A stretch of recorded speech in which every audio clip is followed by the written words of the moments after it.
Il y a les rêves de voyage et les voyages qu'on réalise. Nous, après 2 ans de vie commune, on a sauté le pas. On est partis ensemble pédaler d'Istanbul à Bangkok. Des milliers de kilomètres. Et nous avons pris notre temps. 1 an. 1 an à découvrir l'Asie avec nos propres yeux. On a quitté famille et amis, fait une croix sur nos boulots et troqué le confort moderne pour une selle en cuir. Nous avons fait le pari d'une vie de nomade. Non par envie de solitude, mais pour aller au-devant des autres. Les rencontres seront le moteur de notre voyage à vélo. Dans nos sacoches, nous avons logé un 3e passager, une caméra. Elle sera le témoin de notre aventure.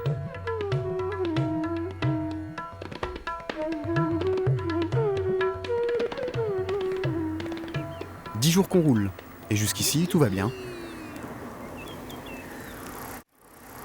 Moi, c'est Marc. J'avais déjà voyagé 1 an, seul, ma plus belle année. Et je n'avais qu'une envie, repartir avec Claire. Ça tombait bien, déjà toute petite, je rêvais de parcourir le monde.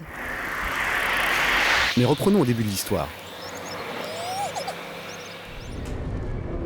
Ça se passe à Istanbul, un beau matin d'avril.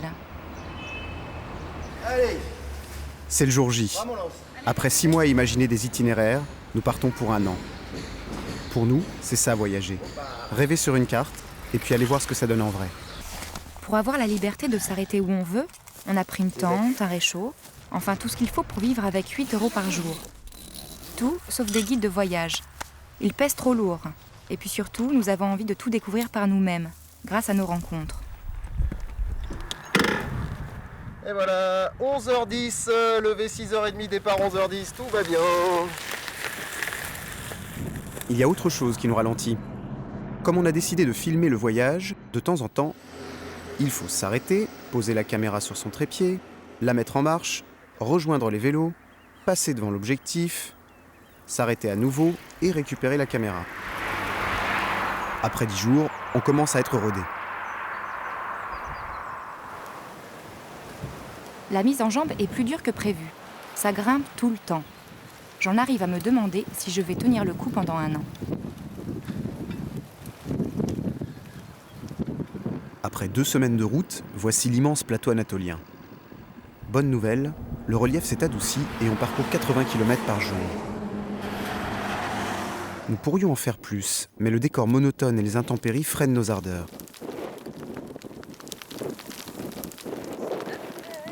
Pour garder le moral, nous multiplions les arrêts dans les villages.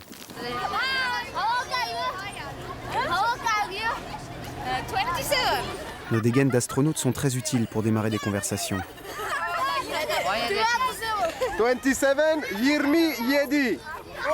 Türkçeyi biliyorlar. Ouais, bien sûr qu'on parle turc. On parle turc, c'est beaucoup dire.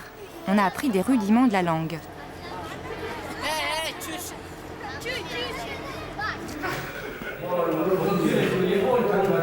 Donc nous voilà dans une chai salonu, qui nous a aussi servi d'hôtel en l'occurrence. Et nous dégustons notre chai matinale. Ha pislik güzel çıkmış mesela kara çıksa.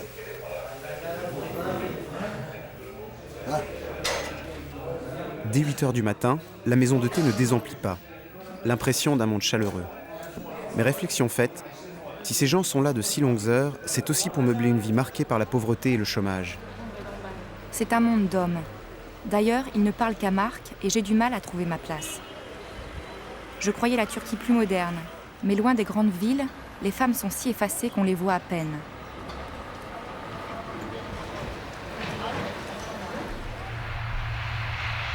À force de rouler tout droit vers l'Iran, on risque de passer à côté des merveilles de la Turquie. Alors nous décidons de faire un détour. Direction la Cappadoce.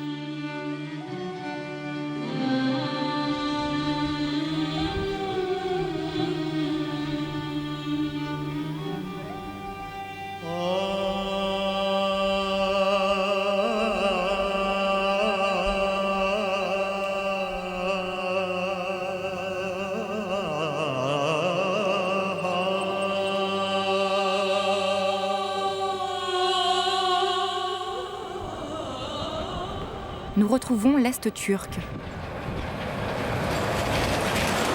Notre regard a changé. Curieusement, nous commençons à nous sentir bien ici. Ce paysage austère, maintenant, c'est un peu chez nous. Au kilomètre 1000, nous sommes rattrapés par 2 cyclistes. Adrien et Florian roulent vers Pékin avec 3 fois rien de bagages. Nous, avec 40 kilos chacun, nous les faisons bien rire. Vous pouvez garder, il faut gagner du poids les gars. Ça va plus vite. Vous pouvez les démonter. Ça va Même plus le bâton, vite. vous pouvez prendre un bâton plus fin. Obsédés par le poids, ils sont prêts à tout pour s'alléger, au point de se séparer de leur carte au fil du voyage. On arrache la carte au fur et à mesure. On n'a pas le sud de la Turquie. Bonne route. 2 jours de vent de face. C'est trop. Il reste 8000 km à faire. Nous choisissons d'économiser nos forces, quitte à tricher un peu. Vous avez en face de vous 2 démissionnaires du vélo. Bon, il fait toujours aussi froid, même plus, mais au moins on avance.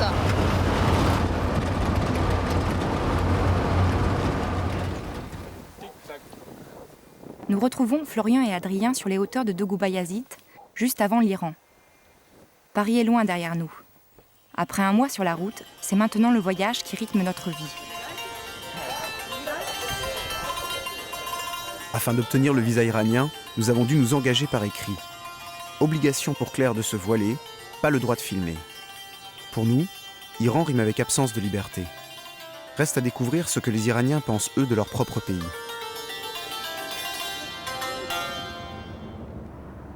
Au pays des ayatollahs, les interdits se font tout de suite sentir. Les Iraniens hésitent à nous inviter chez eux. Certains nous confient qu'ils ont peur de la police. Quant aux Iraniennes, la loi leur impose des contraintes qui nous paraissent absurdes.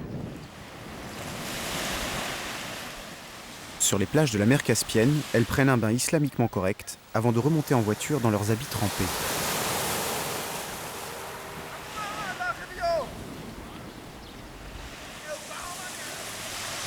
Où est-ce qu'on va se baigner ce soir? Pas ici, c'est sûr.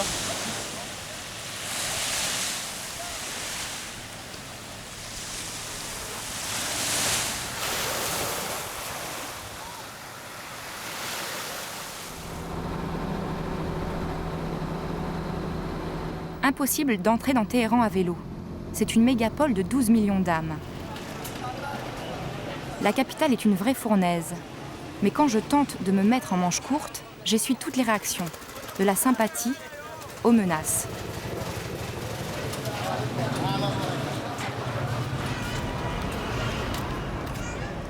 La discrimination des sexes est criante. Nous cherchons donc avant tout à connaître l'opinion des femmes. Dans un square peu fréquenté, nous allumons la caméra et interviewons des étudiantes. C'est un péché que les hommes voient les chevaux d'une femme. Regarde. On voit vos cheveux là. C'est une exception. Après 10 minutes de discussion, changement d'ambiance. Un étrange personnage vient interrompre notre conversation. Il y a un homme qui nous empêche de parler ensemble. Qu'est-ce que vous en pensez? Il ne faut pas parler à propos hijab en Iran. Cet homme est en fait un basij, un milicien. Il s'adresse à présent à Marc. Si tu critiques le foulard, pourquoi tu voiles ta femme et tu l'amènes ici? J'aurais bien aimé parler persan. Je lui aurais expliqué que c'est moi qui décide de ma vie. Pour fuir le regard des nombreux miliciens, les Téhéranis viennent prendre l'air dans la montagne, au nord de la ville. Ici, on ose presque tout. Se frôler la main un instant, se retrouver entre garçons et filles.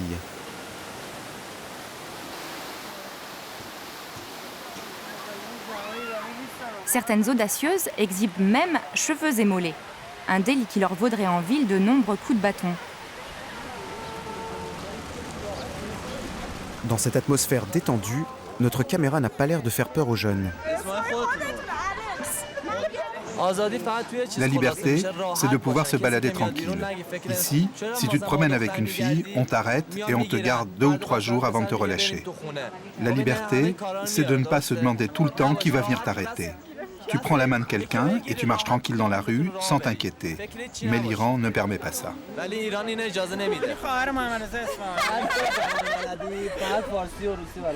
Mais ces jeunes sont-ils prêts à faire quelque chose pour que ça change? Il faut du temps, juste du temps. Ça va s'améliorer avec le temps. On nous a dit d'être comme ça, alors on est comme ça. Petit à petit, le pays s'ouvre. Plus le temps passera, plus ça changera. Et je suis sûre qu'un jour l'Iran sera le plus beau pays du monde. Je suis une vraie nationaliste. Est-elle convaincue de ce qu'elle dit? Ou nous sert-elle par prudence un discours très optimiste? Difficile pour nous de faire la part des choses.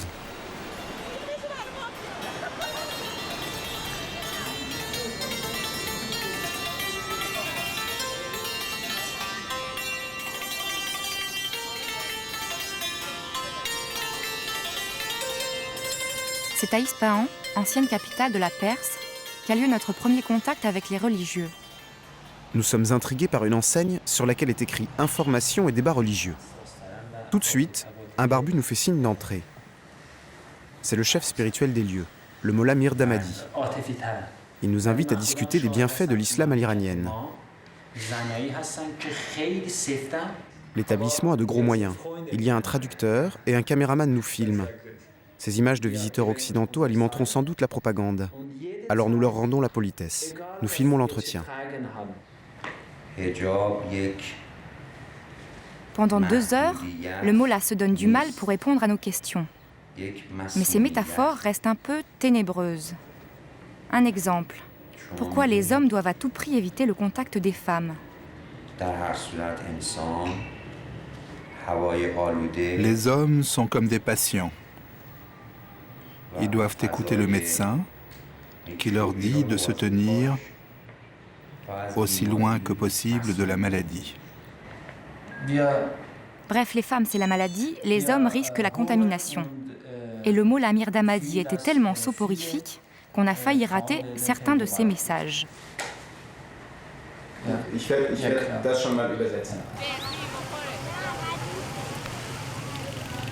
Retour sur la place centrale.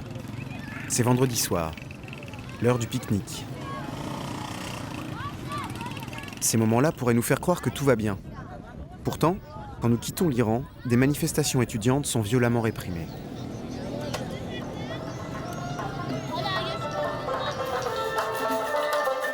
Faute de visa turkmène, nous prenons l'avion jusqu'en Ouzbékistan, ancienne république soviétique où on parle encore russe. Après des années de communisme, l'islam est redevenu la religion officielle.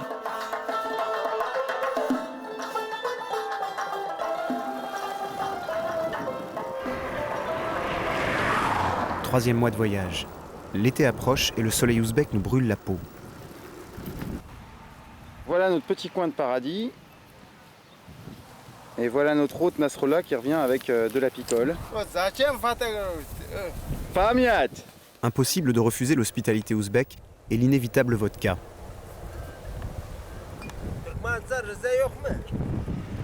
Au début, Nasrallah se tient bien. Mais dans la nuit, complètement saoul, il braille et secoue la tente. Je dois lui hurler de déguerpir. Pour nouer des contacts, on fait confiance aux inconnus, mais parfois ça dégénère.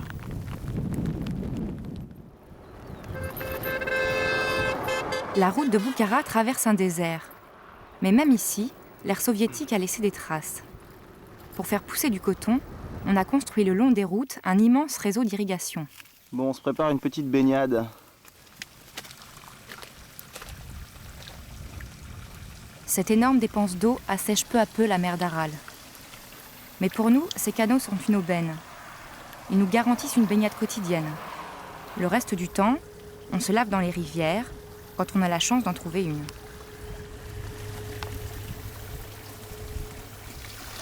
Ah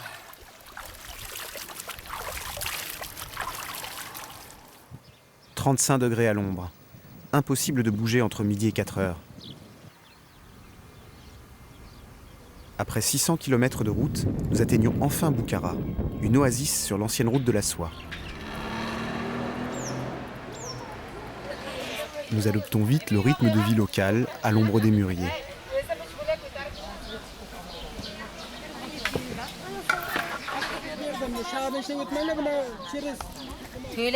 Un peu de russe, un peu de persan, on arrive toujours à échanger quelques mots. Oui, oui, notre langue, c'est proche de l'iranien. Et toi, tu ne parles pas? Un peu.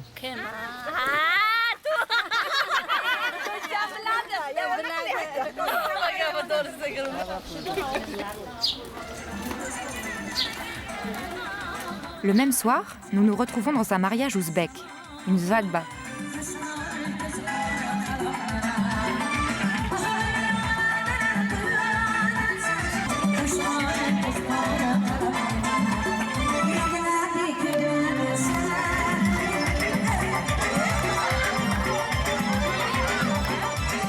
Les traditions ont survécu à la période communiste.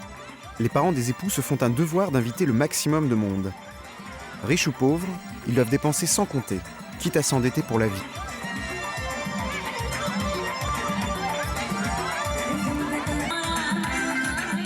Ils se payent même les services d'un caméraman pour filmer la noce et d'une danseuse professionnelle pour chauffer l'ambiance.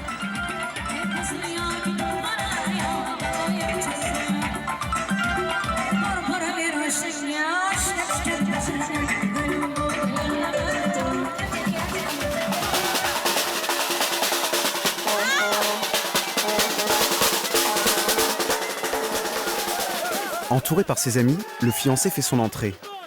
Voilà pourquoi on ne voyait pas la mariée. Cette soirée est dédiée à monsieur. Demain, ce sera le tour de sa promise.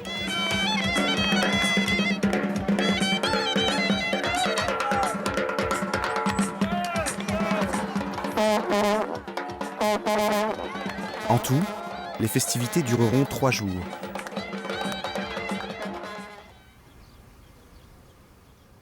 Fin prêt, c'est un record absolu à 7h15, prêt à partir. Notez qu'on a un col à 2267 mètres à se taper, donc autant partir tôt.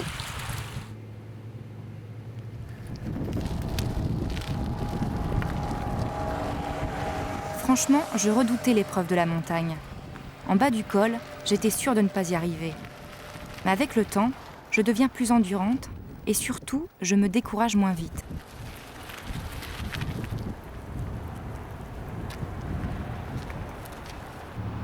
Après 4 heures de montée, nous basculons dans la vallée de la Fergana, cap sur la frontière kirghize. Ancienne République soviétique, le Kirghizstan est un pays de montagne faiblement peuplé. Une terre sauvage où survit la tradition nomade.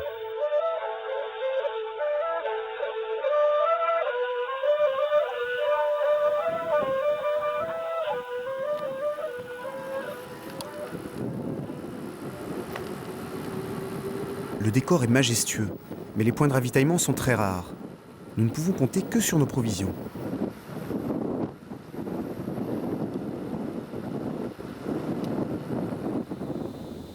Ça aurait pu être une épreuve, tous les deux 24 heures sur 24. C'est tout le contraire. Au fil du voyage, Claire et moi, nous ressentons les mêmes choses sans même avoir besoin de parler.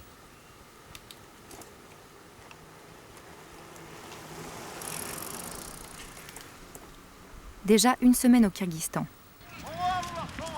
Au fond de la vallée, des cavaliers semblent s'affronter. Nous nous approchons et découvrons l'oulak.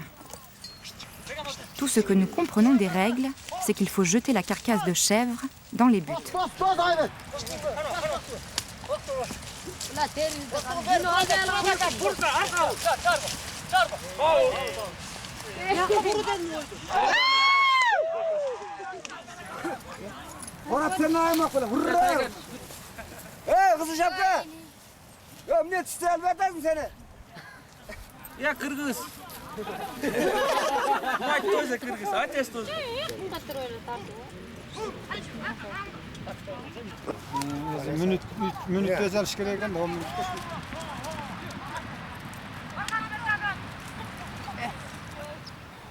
Après 2 jours d'ascension, nous parvenons au col de l'Alabelle, à 3200 mètres.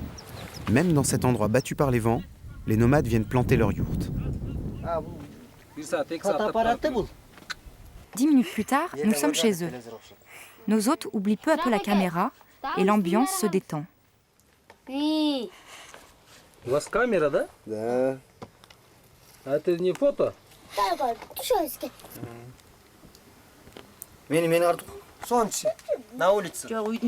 А, фотографии, да. Ну здесь за камерой тоже солнце есть. Как сказать?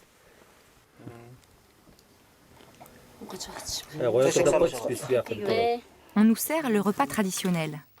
Pain, crème et une bonne rasade du fameux kimiz, le lait de jument fermenté.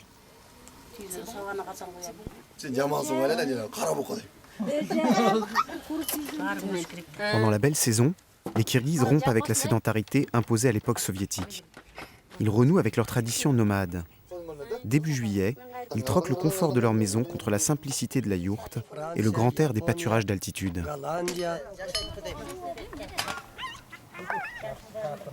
Pour les remercier, nous leur proposons une photo de famille. Alors le grand-père se fait beau.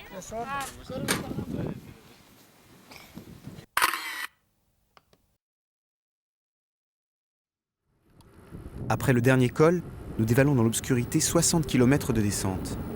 Les doigts crispés sur les freins, nous ne donnons pas un seul coup de pédale pendant 2 heures.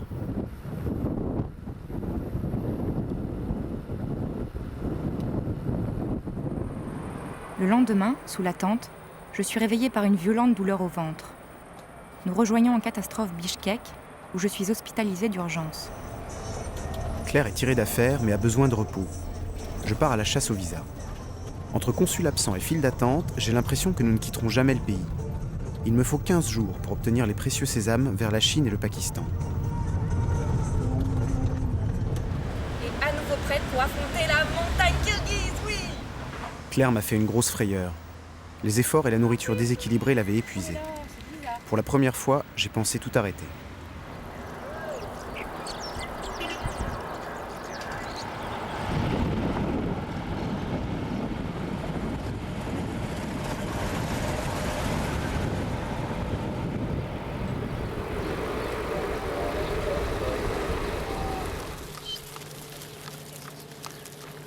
Здрасте. Nous profitons une dernière fois de l'hospitalité kirghize. Le menu est toujours le même. On aime ou on n'aime pas. Après une nuit à la ferme, nous recevons en cadeau une bouteille de crème et du pain pour la route.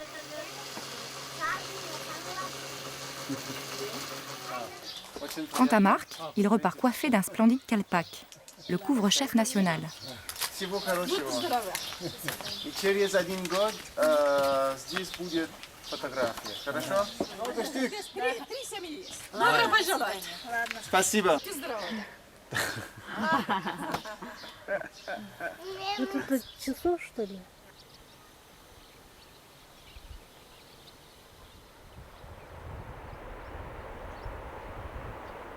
Nous parvenons à Erkashtam, à 2800 mètres d'altitude. Ici, la seule activité est le commerce de ferraille avec la Chine. Il y a aussi la douane et des millions de puces qui nous ont dévorés toute la nuit.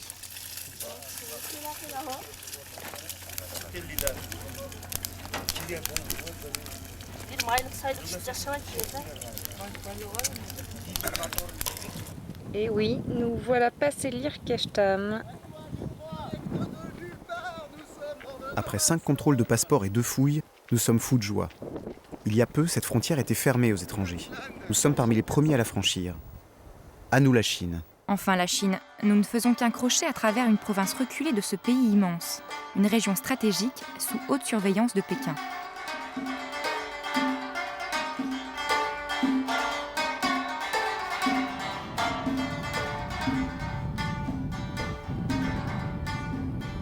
Cinquième mois de route. Nous quittons les montagnes du Pamir et avançons dans le désert du Xinjiang.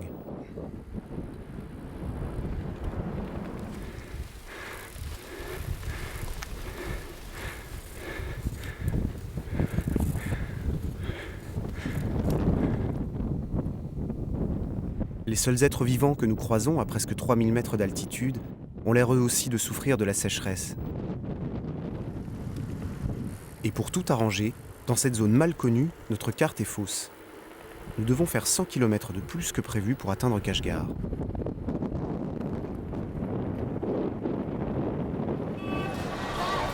Nous arrivons un dimanche, le jour du marché.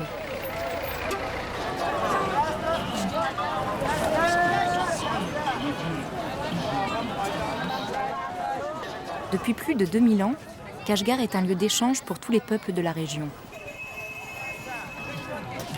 Ici vivent les Ouïghours. Ils sont turco-mongols et musulmans, comme leurs voisins d'Asie centrale. Envahis en 1949, ils sont devenus chinois malgré eux.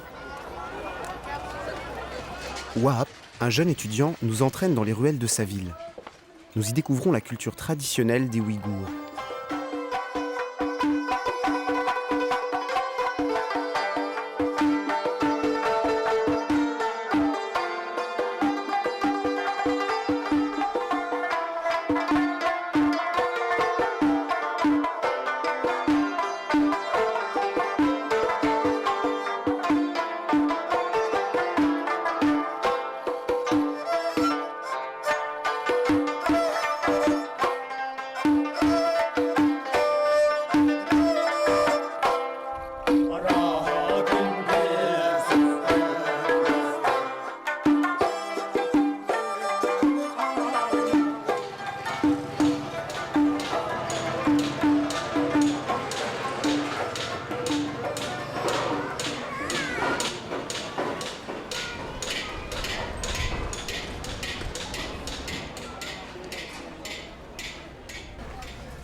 Au cours d'une promenade, un chantier attire notre attention.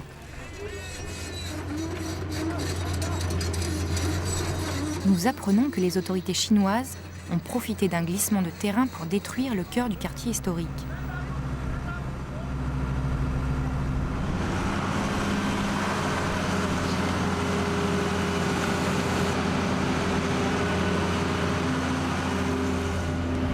Expulsion de la population originelle, dédommagement symbolique, destruction de l'habitat traditionnel, un scénario qui nous fait penser au Tibet.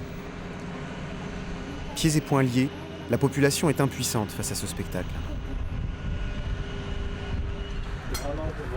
Ulugh-Bek, professeur d'histoire qui a déjà goûté à la prison, n'hésite pas à nous parler. Le gouvernement a dit aux gens, si vous ne partez pas à temps, vous ne serez pas dédommagés pour vos maisons et vous irez en prison. Nous comprenons que le plan du gouvernement est de disperser la population ouïghour et de revendre les terres aux hommes d'affaires chinois. Du cœur historique, il ne restera que la mosquée.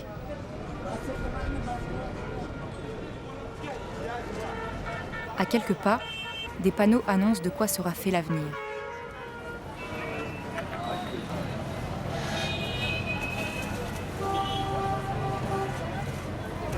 Un avenir déjà en marche. Dans les nouveaux quartiers, le rouleau compresseur a fait son œuvre. Plus une trace de la culture ouïghour.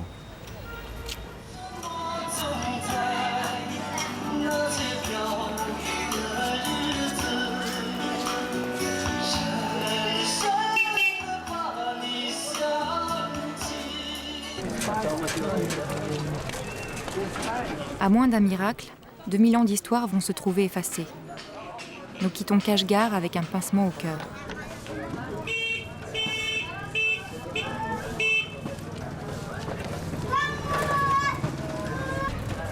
Notre cap passe au sud. Nous empruntons la Karakoram Highway, qui n'a d'autoroute que le nom. En fait, c'est la route du bout du monde. Elle relie la Chine au Pakistan en franchissant un col à 4700 mètres. On flirte avec les précipices pour se faufiler entre les géants de l'Himalaya. On flirte aussi avec l'accident. Après 3 quarts d'heure de descente à pleine vitesse, ma roue perd des rayons. Heureusement, j'ai des pièces de rechange.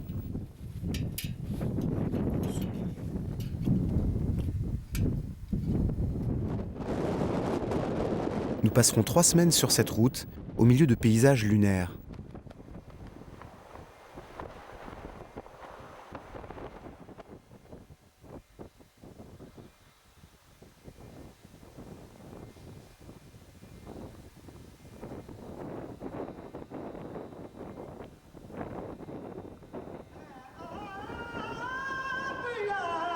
La Karakoram nous mène à Islamabad, capitale du Pakistan. Souvent, on nous a conseillé d'éviter ce pays à la réputation sulfureuse. Mais la seule façon de le connaître, c'est quand même d'aller voir par nous-mêmes.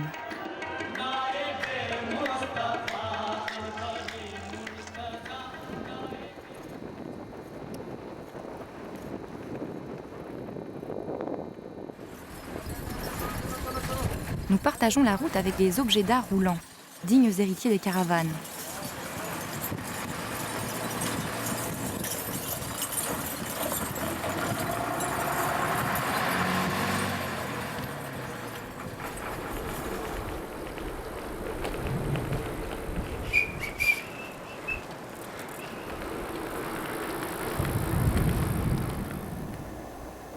Les Pakistanais nous ont avertis. Dans certaines régions, les étrangers ne sont pas les bienvenus. Pourtant, à chaque halte, nous sommes frappés par l'hospitalité hors du commun. À Minapin, on nous laisse même fixer le prix de la chambre d'hôtel. Nous posons nos sacoches une bonne semaine. Dans ce village pourtant très conservateur, des femmes suivent une formation d'institutrices parrainée par la fondation Aga Khan.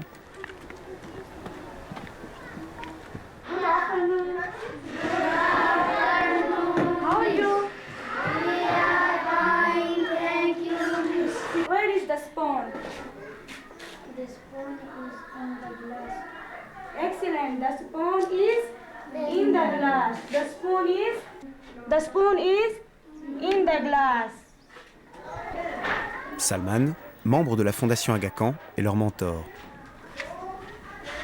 The ball is under the table. What to make?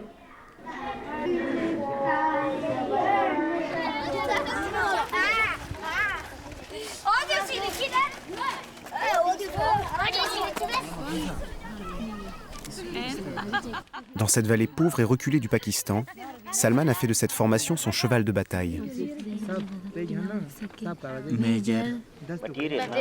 Ce musulman éclairé nous livre sa version de l'islam. Le djihad, c'est le combat contre l'ignorance. Aujourd'hui, je me bats. Nous nous battons contre l'ignorance. Avec les armes de la connaissance, cette région proche de l'Afghanistan a su tenir tête à l'intégrisme des talibans. Oui, il y a des madrasas dans cette région, mais ce ne sont pas des madrasas extrémistes.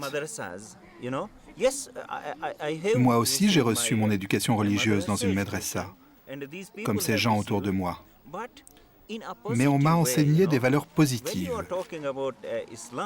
L'islam, c'est une religion d'harmonie, de justice, de fraternité.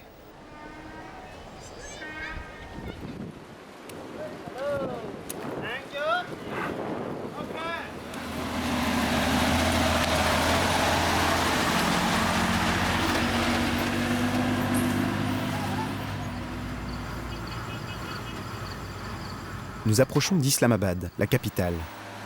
Climat chaud et humide, montée épuisante, nous sommes à cran.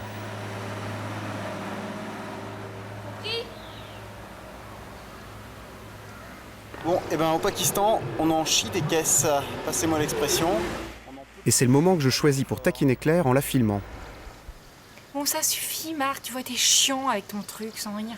Déjà, t'es chiant en temps normal. Arrête ou je vais te péter. La caméra n'est pas cassée, le couple non plus.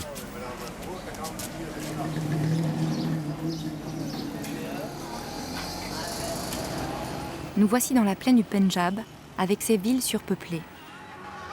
À Lahore, dernière étape du Pakistan, nous passons nos nuits dans les festivals soufis.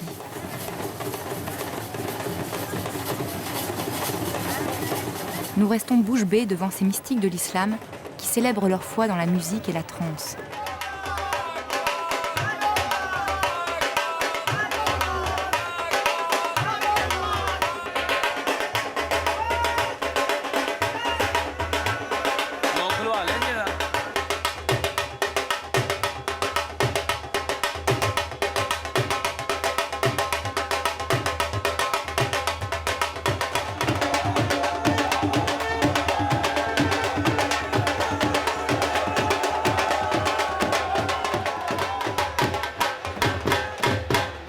Au Pakistan, nous a-t-on dit, les gens sont très bons ou très mauvais.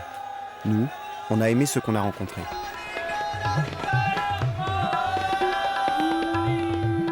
Nous entrons dans la plus grande démocratie du monde.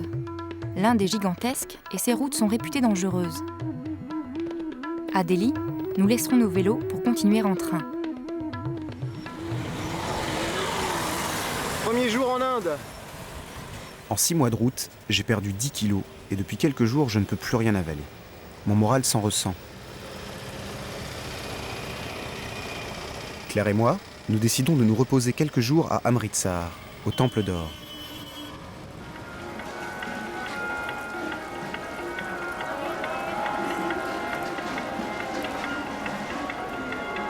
Ici, c'est le berceau de la religion sikh. Nous avons trouvé le havre de paix dont nous avions besoin. Comme les pèlerins qui affluent du monde entier, nous profitons du dortoir et des repas offerts, pris en commun.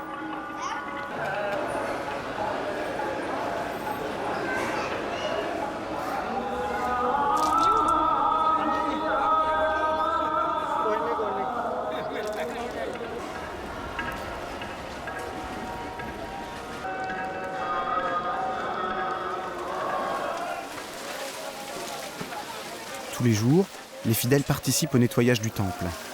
Nous découvrons une communauté dévouée et solidaire.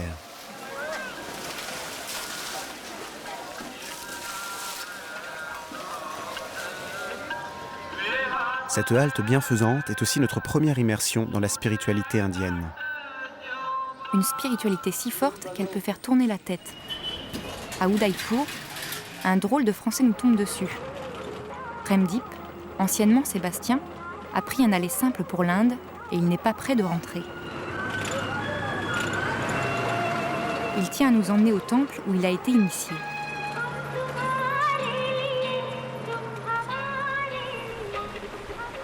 Premdeep est devenu hindou. Il fait ses ablutions avant chaque visite à son gourou.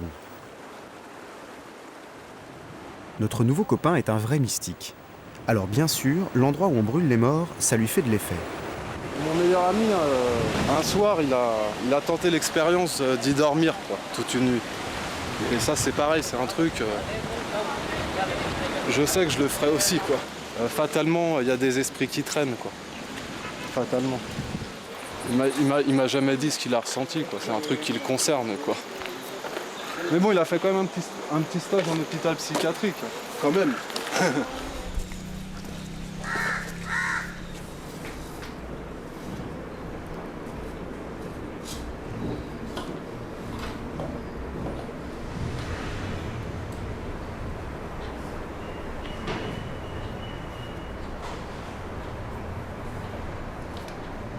Bon, moi, j'ai dû me perdre un peu en France, et donc je suis déjà dans une...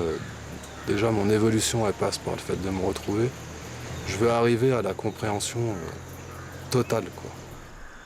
Le voyage m'enseigne la patience. Mais là, j'ai eu ma dose de Premdeep. Je laisse Marc faire plus ample connaissance et me change les idées comme je peux. Premdeep cherchait sa voie spirituelle. Apparemment, il l'a trouvée. Mais qu'en est-il de sa vie de simple mortel ? Je le suis chez lui. Il me présente sa femme et sa fille. Je sais pas si elle va vraiment s'endormir. Je vais accélérer le mouvement.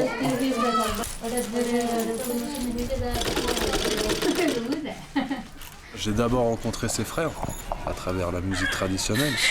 Et puis un soir, quoi, pas comme un autre, je l'ai rencontré sur une soirée. 2 jours après, quoi, le mariage se décidait, quoi, pour de vrai, quoi. Franchement, au début, c'était comme une plaisanterie. Et finalement, ce n'était pas une, quoi. Moi aussi, j'ai eu ma dose. Je laisse Premdeep à sa vie d'Indien et retrouve Claire.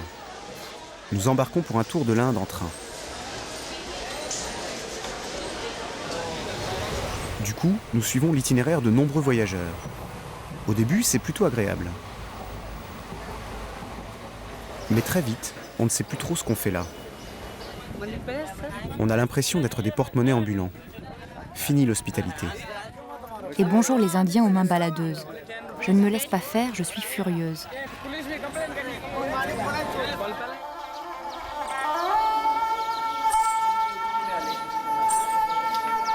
Malgré tout, nous sommes émerveillés.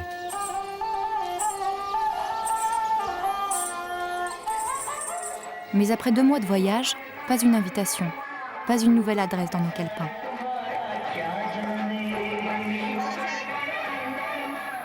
Nos vélos nous manquent. Ils nous auraient peut-être permis d'aborder l'Inde à notre manière à nous. Mais pour la première fois dans notre voyage, nous sommes devenus de simples spectateurs.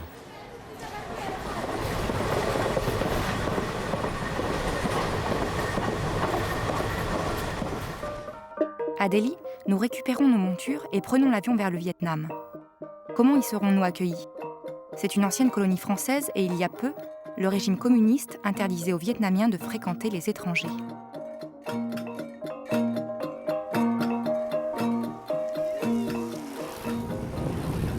La route commence dans les montagnes du Nord, où vit la minorité Hmong. Vincent, le beau-frère de Claire, nous a rejoints pour un mois.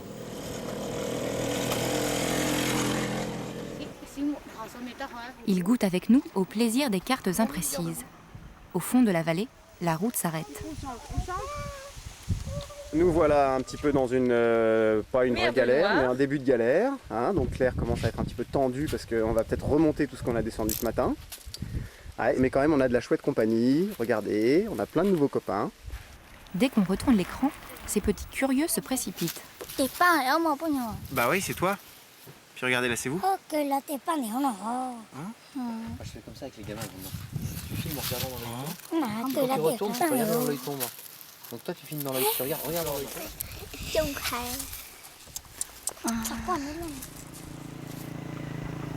Tous les jours, les Hmong parcourent des kilomètres pour rejoindre le marché de Sapa. Ici, il faut se lever de bonne heure pour assurer sa subsistance.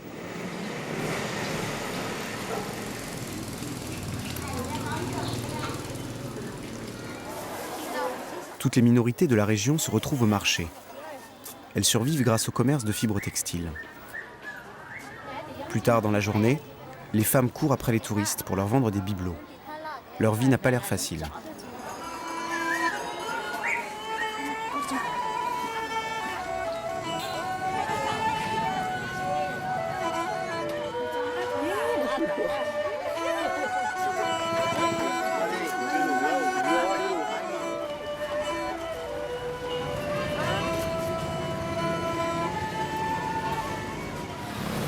Plus au sud, la densité humaine augmente.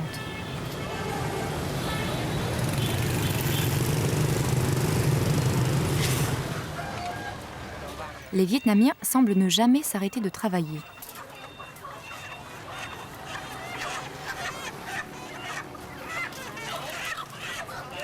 Dans cette société hyperactive, nos seuls échanges sont commerciaux. Comme dans les autres pays, 8 € par jour nous suffisent pour vivre. Mais ici, notre rôle se borne à celui de client.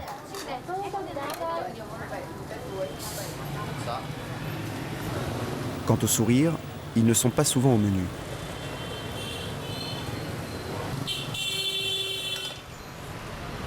Mais nous, est-ce qu'on leur sourit ? Pas beaucoup. L'expérience humaine de nos premiers pays a été si riche que nous ne pouvons plus nous contenter de rapports superficiels. Dans ce pays que nous trouvons moins accueillant, on fait sans doute moins d'efforts pour aller vers les autres. Heureusement, le contact avec les enfants nous fait oublier les coups de blues.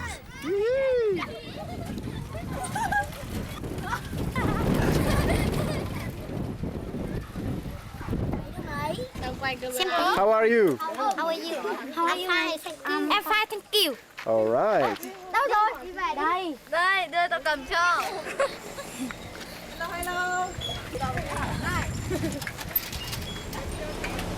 En 9 mois de voyage, nous avons appris à nous alléger. Nous avons abandonné notre tente. Alors tous les soirs, c'est le même scénario. Nous cherchons un hébergement. Il y a rarement un hôtel en vue. Moi, je veux une guest house. Il dit qu'il n'y en a pas, quoi. Il n'y en a pas à 10 bornes. Ce soir-là, nous sommes chanceux. On nous offre un toit et plein de verres de l'amitié. Oh, attends, moi aussi, je vais faire. Allez. Bon verre, bon verre.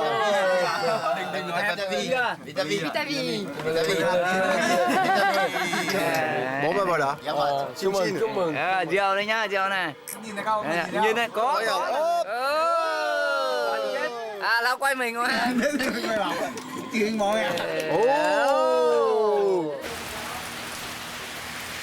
Au Vietnam, on a eu des hauts et des bas. J'ai même songé à rentrer à Paris. Mais ce qu'il y a de bien en voyage, c'est qu'aucun jour ne ressemble à l'autre. Les bonnes surprises chassent très vite les mauvaises. Un sourire, un regard échangé, ce sont souvent des petits détails qui donnent envie de continuer.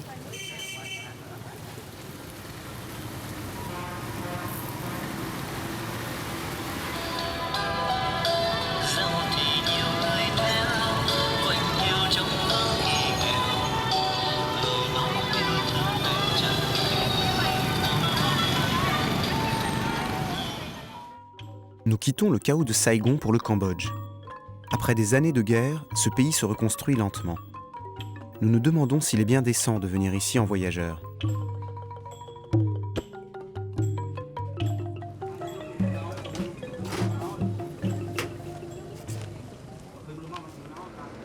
Premier constat, la route a disparu. Il ne reste qu'une piste. La vie est rudimentaire et les villages clairsemés. Hello. Chum Repso. La question de l'hébergement se résout toute seule. Les Cambodgiens nous abordent sur la route pour nous entraîner chez eux.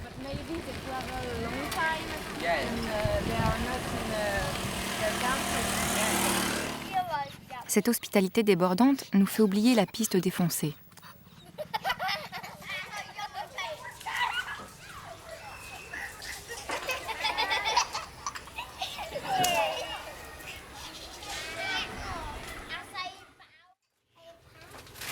Notre voyage a repris tout son sens.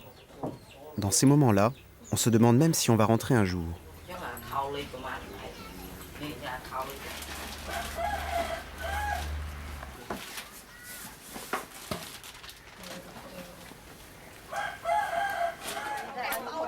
Nous pensions trouver ici les stigmates du génocide.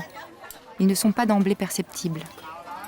Les Cambodgiens nous montrent un visage souriant et nous ne savons comment évoquer avec eux leur souffrance.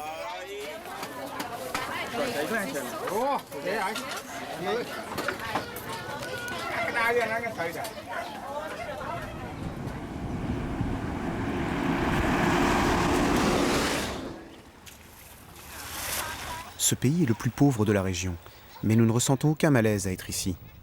Plutôt une impression de sérénité. C'est sans doute pour cela que de nombreux bénévoles viennent aider à la reconstruction du pays.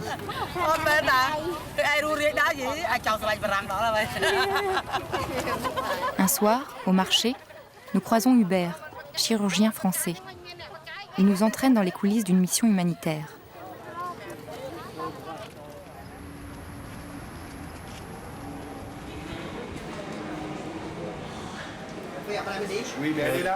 Hubert attend une patiente qu'il doit opérer. Ah, c'est elle. Il doit lui annoncer qu'elle a un cancer du sein. Hubert nous a expliqué que dans ce pays, la médecine est un luxe.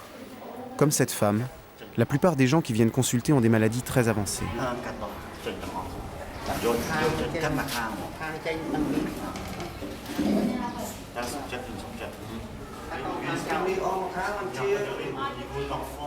L'équipe a aussi une mission préventive. Nous suivons les gynécologues de l'équipe dans leur visite à domicile. Au Cambodge, le plus souvent, les femmes accouchent à la maison, sans suivi médical. Pour les inciter à se faire examiner, Marie-Pierre et Magali se déplacent chez elles.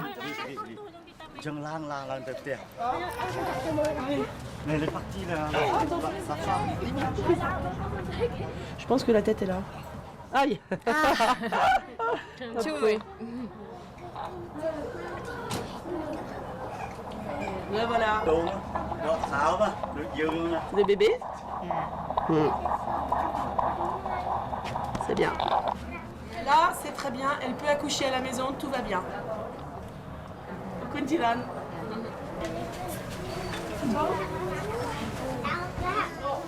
À l'hôpital, nous retrouvons Hubert très préoccupé. La patiente qu'il devait opérer a disparu. Le fait de parler d'enlever le sein l'a fait fuir, je crois. Je crois que c'est plus son mari qu'elle, d'ailleurs. Ouais. Et puis on ne comprend pas tout dans ce pays. On a un petit peu tendance à travailler à la française, à prévenir les gens des choses, mais ici, je ne sais pas si c'est bien ou si c'est nécessaire. Pour nous aussi, le Cambodge reste une énigme. Mais dans ce pays au passé tragique, nous n'avons jamais eu le sentiment d'être de trop.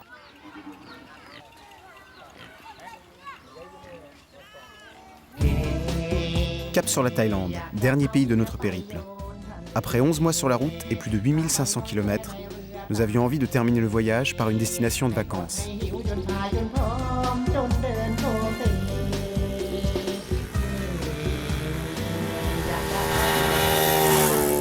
Les paysages sont sublimes. Pas étonnant que les touristes affluent en masse. Les Thaïs ont-ils pour autant perdu leur curiosité à l'égard des étrangers ? nous découvrons vite que non. On s'arrêtait juste pour manger, mais le repas se prolonge avec un cours de taille.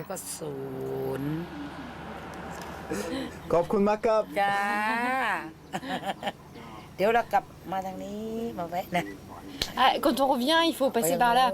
Mais ouais, mais on revient pas. Parce que nous... Et après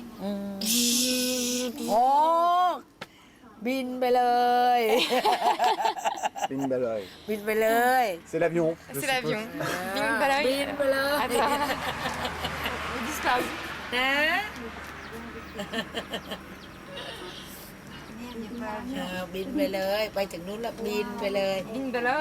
Et oui, on a un bimbeloy à prendre. Le voyage touche à sa fin. Notre aventure avait commencé par un rêve. La réalité ne nous a pas déçus. Au fil du voyage, notre complicité a grandi. Ça nous aidera sûrement pour le retour. À présent, il va falloir reprendre un autre rythme. Se réveiller tous les jours au même endroit. Trouver du travail. Affronter le stress parisien. Peu importe. Cette expérience nous a rappelé qu'on peut vivre autrement. Nous avons appris à savourer l'instant présent. De retour en France, nous essaierons de ne pas l'oublier.